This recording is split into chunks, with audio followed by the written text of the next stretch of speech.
Additional notes on properties of exponents. There's nothing to write here, but just go ahead and follow along. Okay. In dividing monomials, we need the same base. Okay. Divide the coefficients, keep the base, subtract the exponents, put the larger where the exponent was. Never leave a negative exponent. So if we've got this, and I've got a little phrase that helps me out when I work with this, when doing division. I say, do we have x's on top and bottom? Yes, I do. Well, which one's got more? The top has more, so I put an x on the top, and I say, how many more? Well, 4 minus 6 is 2. Okay. And I can go ahead and simplify this down. I don't need the 1 on the bottom. Okay. Again, here on the next one here, do I have, let's go to this one. Okay. Do I have x's on top and bottom? Yes, I do. Which one's got more? The bottom has more. How many more? Well, 3 more x's, and I can leave a 1 on the top.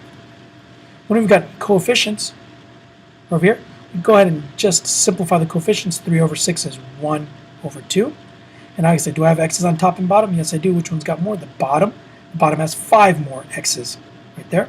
And again, when we ask that question, how many more, you're actually doing the subtraction, which is right there. Here we go. 36 divided by 12, which is a 3 there. Do I have x's on top and bottom? Yes, I do. Which one's got more? Well, they're even. Okay, so then the x's totally cancel out. So there will be no x's in the answer.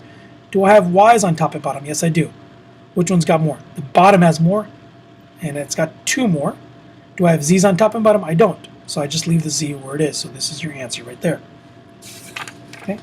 When we deal with negative exponents, one of the things we cannot have are negative exponents. If we ever have a negative exponent, okay, we change it into a fraction, and the negative exponent comes to the bottom, and it was negative, it no longer is negative.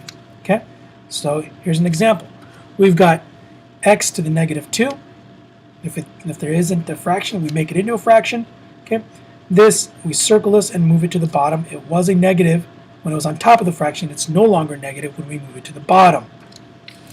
Okay. Dealing with this, we first of all see if I can simplify the coefficients. I can't. Okay. Well, look, I've got negative exponents. Let's take care of that. This x to the negative 4, we're going to bring it to the bottom. X to the negative 3, we're bringing it to the top. Okay. We've done that. X to the 3 is on top. X to the 4th is on bottom. Okay. And the y to the negative 5th goes up as well. Now that we've moved everything around, we've got to double check. 4 to the bottom, 3 to the top, y to the 5th on top. That y right there didn't move at all, so we leave it there. And now we can go ahead and simplify. We can't do anything with the 3 and the 5. Do I have x's in the bottom, top and bottom? Yes, I do. I've got more on the bottom and 1 more on the bottom. Okay. On this one, it's simply multiplying the y's, and I go ahead and add their exponent, so I get a 6. Okay. And finally, quotient to a power.